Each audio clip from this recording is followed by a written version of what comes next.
Hey guys, Mustang here bringing you another Dragon Ball Z Dokkan battle video, and today we're going to be going over the team building guide for the Time Travelers stage of Super Battle Road. And honestly, this one is probably one of the more challenging one of these videos to make, because if we go down and look at the category, I mean, look how big this category is.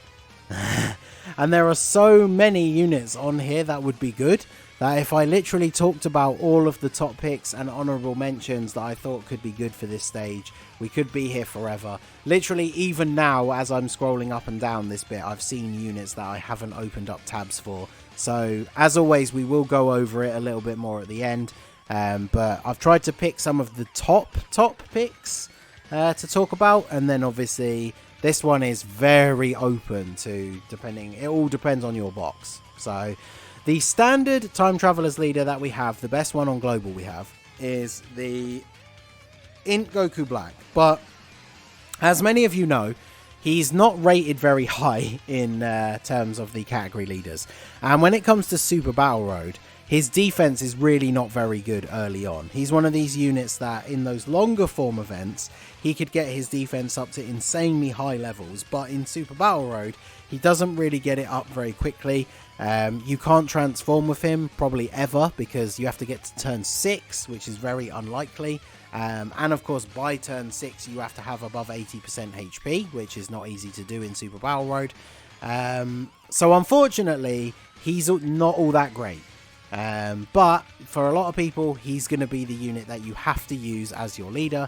So he's just going to end up being a third slot floating unit, which is a little bit unfortunate, because I really like the design of the unit. I like his art, I like his super attack animations and all that stuff. But just unfortunately, the unit himself is just not all that good, which is a little bit of a shame. But this does present a lot of other options with this category, which we will get onto. So the other Time Travelers leader is the LR Trunks and Mai.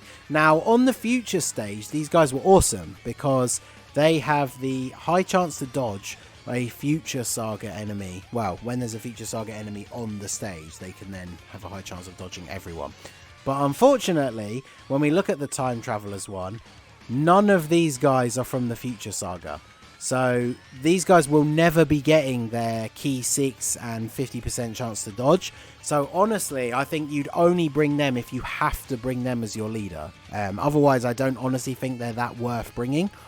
They have a medium chance to stun on their 12 key and a high chance to stun on their 18 key, which could be useful. They are also going to be getting the full 70% buff here for having Time Travelers allies on the team. But I just think they are a little bit of a defensive liability, especially if you don't have dupes in them. So if they're getting attacked by one enemy in the last slot, say you use them as a third slot floater, they could potentially stun that unit and then they'll be fine. But then when you get one of those instances where like all 3 units are attacking them, then they could potentially be in a spot of trouble. So then we have the, I thought I'd mention the Int Mai. She is a sub-lead for Time Travelers, 120%, so she could be a last resort leader for you. But I think she is worth a spot on the team anyway if you are running a standard Time Travelers leader, because she gives all allies 2 key and 40% attack and defense. She has a high chance to stun on her super attack and a high chance to stun from her passive. So both of those are rolled separately. If the passive one goes off, she only stuns for the duration of that turn. If the super attack one goes off, she stuns them for 2 turns. Unfortunately, you won't know which one's which if you did get a super with her until the start of the next turn. But that can come in very, very handy. The only problem, again, just like the Trunks and Mai LR, is that if she doesn't get the stun or she's being attacked by multiple enemies, she doesn't have very good defense. So she can be a bit of a liability in that respect. But the most interesting thing for Global, because we got the Heroes celebration recently, is we now have this man right here, Super Saiyan 4 Vegito, whose leader skill is the crossover category, key +3 and 170. Now crossover includes all of the Heroes cards, as well as a bunch of other random units, and a lot of those units are on Time Travelers. All of the Heroes cards are on Time Travelers, and then some of the other crossover ones are as well. So it's very, very easy to make a full Dragon Ball Heroes team that would be really, really good for this event. So if you're one of the people like me who went ham on all of the heroes banners, you are going to be rewarded with a much easier time on this Time Travelers Super Battle Road stage, because Super Saiyan 4 Vegito is absolutely ridiculous. And the crossover team is insane, especially considering you're running it under a 170 leader as well. So honestly, I think if you can, a full Dragon Ball Heroes team is probably the way to go.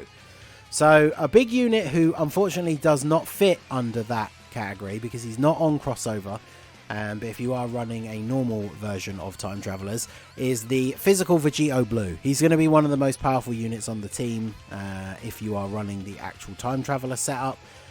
We all really know what he does. I guess we don't need to go into him in huge amounts of detail. Just multiple super attacks, counters.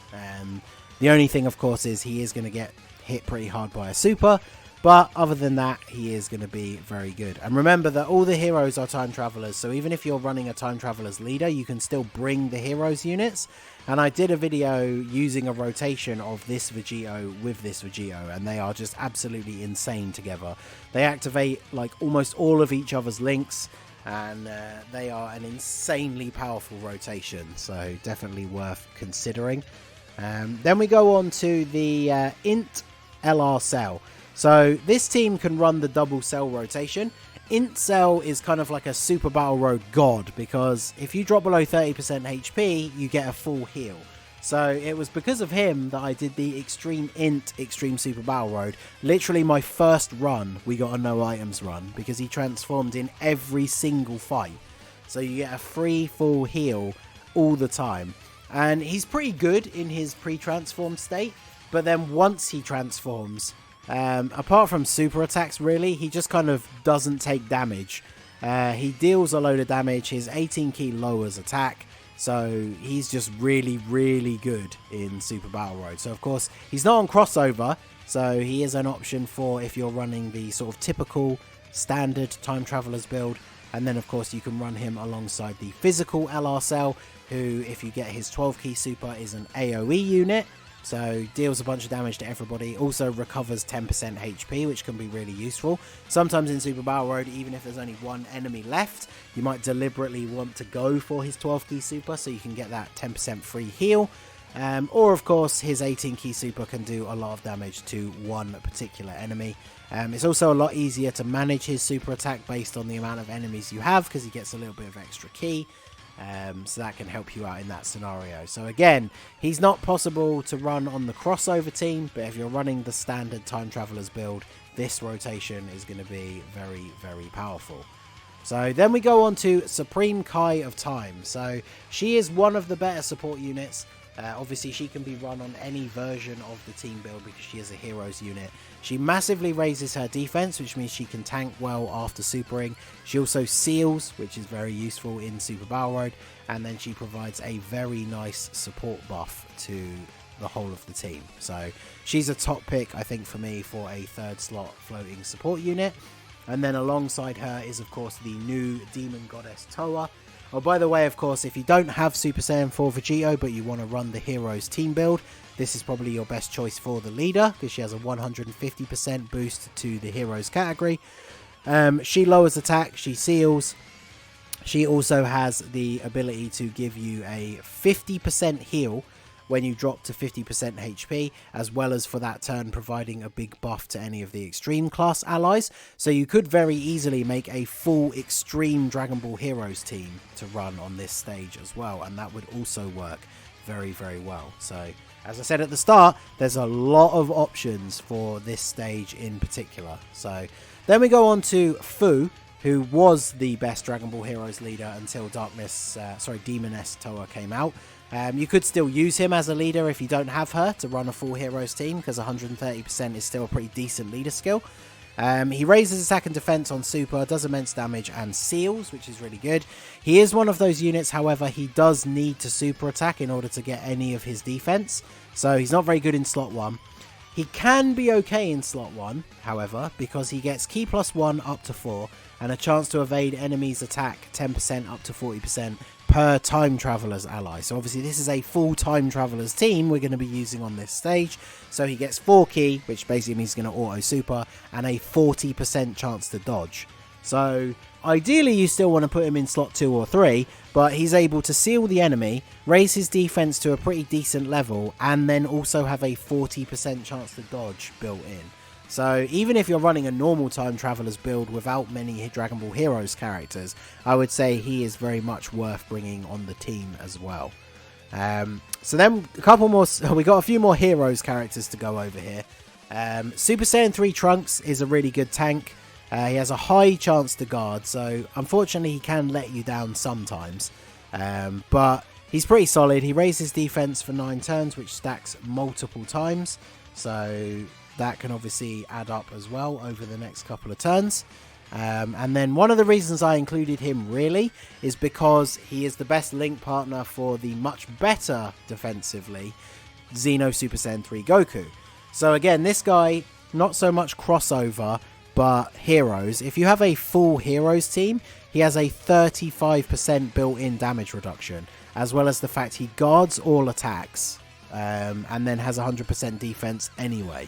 So this guy on a full heroes team is basically going to take no damage. So you put him in front of the most attacks, and then you put Trunks next to him to activate all of his links, like Over in a Flash, Limit Breaking Form is like the Super Saiyan 3 link. So that rotation is going to be very powerful defensively. And then I also thought I would include the other Super Saiyan 4s. These are probably the only non-TUR units that we've included so far. We've got the Super Saiyan 4 Bardock. Again, really you need to be running like a full crossover team for him to make the most of his passive, get that extra 40% attack and defense. He can be good without the 40% extra, but obviously he will take a lot more damage, not quite deal as much damage, but he'd still be pretty solid. Unfortunately, Super Battle Road is where it's very easy to drop below 90 or 80% HP, so you could see him lose these extra parts of his passive quite regularly. So he's not necessarily a top pick to bring, but one of the reasons I thought to mention him is, of course, you could bring the full Super Saiyan 4 sort of version of the team. Double Super Saiyan 4 Vegetos, Broly, Bardock, Gohan, and then just bring like Supreme Kai of Time and Toa as support, because then this Gohan, because he will have 4 or more giant 8 power category allies, has 40% damage reduction. So he will be a really, really good tank. But that only works if you are bringing all of the other heroes Super Saiyan 4s. So both of these two, you're probably only going to bring if you're bringing that full team build. So if we go back to the list, it's a very big list. So we didn't actually talk about Super Saiyan 4 Broly. I do think he could be good. He needs to super attack to get his defense, and then he can tank reasonably well, but I don't think I would bring him for like a no items run. But again, that full Super Saiyan 4 version of the team can be very, very powerful. Obviously, we got LR Vegeto from the 5-year. They're good in Super Battle Road. They do need some time to build up, but one of the things that can be very good for them is putting them into slot 3, so they have that built-in chance to dodge, and they can be very powerful. This Trunks is kind of designed for Super Battle Road. He gets a lot of extra buffs when there's multiple enemies. I don't know about any of the other extra, like Rose is obviously very powerful straight off the bat, so if you are bringing a more extreme version of the team, he could be pretty good. Bojack still holds up as well, as a solid unit. This LR Zamasu Goku can be fairly decent as well. I just think there are better options. And then of course, if you are running the full heroes build, we didn't mention this Toa, who is another one that can give you a free heal. And then we also have the Black Masked Saiyan and the Dark Masked King, who will be an incredibly powerful rotation to run together. Non-heroes units, this Blue Vegeta, he does nerf the extreme enemies attack on rotation. So let's see who we got here. Yeah, it's full extreme enemies all the way through for this one. So he could be very useful as well. Yeah, like this category just has so many options. Like this Trunks is pretty good. This Cell is good if you're not bringing the double LRs, like if you only have one of the two LRs. This Trunks from the Android 13 movie is pretty decent. This Vegeta can be a good link partner for Xeno Goku if you don't have Trunks. He's just not as good defensively. Gowasu and Zamasu are a really good support unit because they seal. They give everyone a bunch of defense. They get extra ki against extreme enemies, so they can pretty much auto super all throughout this event. The Easy A of the Fat Boo is really, really good as well. This guy's really good if you're running an extreme team because he's like an extreme support unit. Yeah, just as you can see, there are a lot of units here. Fat Boo, whilst probably not the best of the Fat Boos, he is an AoE unit, so he could be quite useful as well. So yeah, there's a ton of options for this team. Spirit Sword Trunks is good. Super Saiyan 3 Bardock can be pretty good. He's not the best defensively, but he's pretty solid. This Trunks, once he transforms, is incredibly powerful. So yeah, there are a lot of units. Tapion, we could go on and on and on. So just like all the videos, I always say, if there's any units you don't think I covered that I should have, or units that we didn't really talk about enough in as much detail, let us know in the comment section. I feel like this one is going to be a big one for that, just because of how many units there are. So feel free to keep the discussion going in the comments section. So that is going to be it for the video, guys. This has been the Master Ningen. Smash that like button, subscribe to the channel if you are new. Check out the link to my Discord. Feel free to join in over there. There's team building sections there as well if you need any extra help. And I will see you all again soon. Have a good one.